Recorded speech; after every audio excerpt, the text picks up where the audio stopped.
You heard this saying, the grass is greener on the other side, right? Often we fall into this trap. Everyone else's life is better than me. I've got the short end of the stick. So there was this stone cutter once, right? Cuts the stone, sculpts the stone.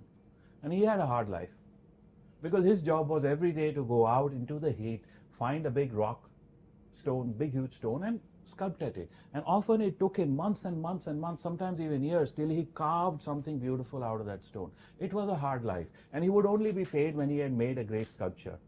And suppose if he made mistakes on the way, well then, he was paid nothing. Hard life. And of course, the rich people are the ones who employ him to make all these sculptures. Every time the rich owner comes and pays him his money or gives him another new project, the stonecutter thinks, if only I could be the rich man. If only I could be the rich man. His life is so good. I mean, who does he have to wait for? Nobody. Who does he have to bow before? Nobody. If only I could be him. And then one day, suddenly it so happens, the heavens decide to give him his wish, and the rich man comes and he thinks to himself, the stonecutter, if only I could be the rich man, and poof, he becomes the rich man. He becomes the rich man. Exactly what he thought he wanted to be. He becomes that. And he's so happy. He's so happy. For a few months he enjoys all that power and that freedom. And who does he have to bow before? Nobody. But then you see, once a quarter, the king's tax collector comes to every city. So the tax collector arrives in that quarter. And then all the rich men have to go and meet the tax collector, stand in a line and bow before him when he comes and pay him money, the taxes. Even though they are unhappy, they have to pay the taxes. So this rich man, the stonecutter, now thinks, oh my God, if I was the tax official, wouldn't that be beautiful? All the rich men are bowing before me. They are afraid of me. If only I could be the tax collector, wouldn't it be so beautiful? Now, poof, he becomes a tax collector. He becomes a tax collector. And he collects all the taxes from the rich people, and then he goes back to the king. He's a man of power. He commands, it gets done. Below the king, he's not afraid of anybody. So the stone collector, who was the rich man, now the official, is enjoying all that power and that authority. And for a few months he thinks, who can be stronger than me? And then one day, the king calls him and sends him to another city far away and tells him, it's a long journey, but go because you have to collect your taxes. And on that journey, even though he's being carried on this cart by his servants, he sees the sun. And the sun is so strong and powerful. And it's making this man suffer. The politician, the tax collector, he's suffering because of the heat.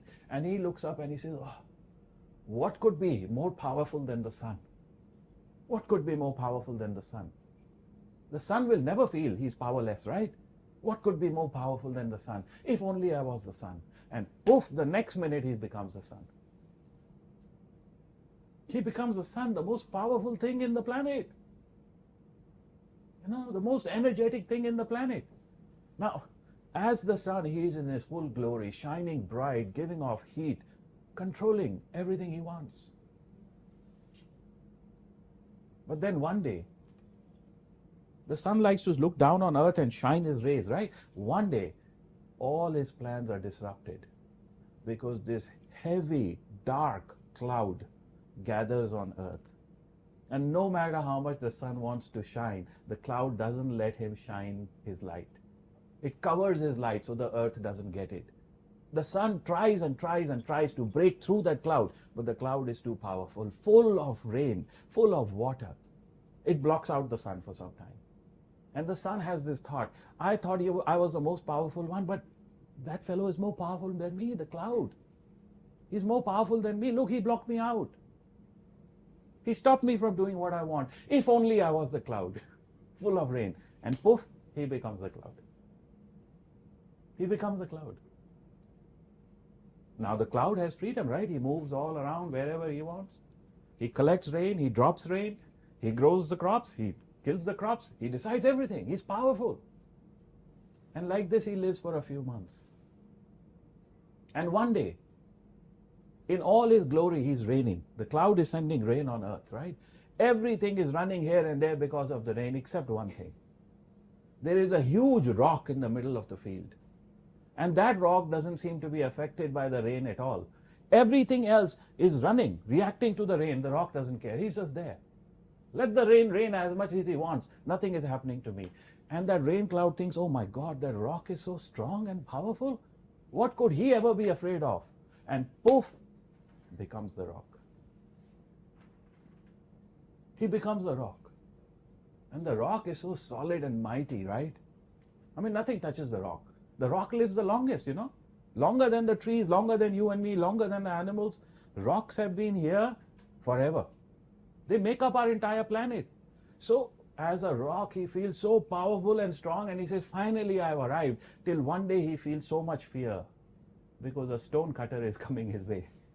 And he knows this small little stonecutter. He will take his chisel and his hammer and he will chisel me into something he wants, and I'm not powerful, he's powerful. If only I could be the stonecutter. And there you go. Poof.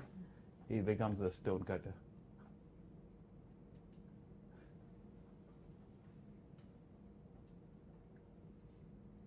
The universe doesn't make mistakes. You are not a mistake. You are meant to be what you are. Embrace this. Don't try to be anybody else. Don't try to be what you are not. You are unique. Okay, my word, unique. You are unique, which means what you are is completely different from everybody else. You are unique. Be unique. Don't pretend. Don't try to be what you are not. Be unique.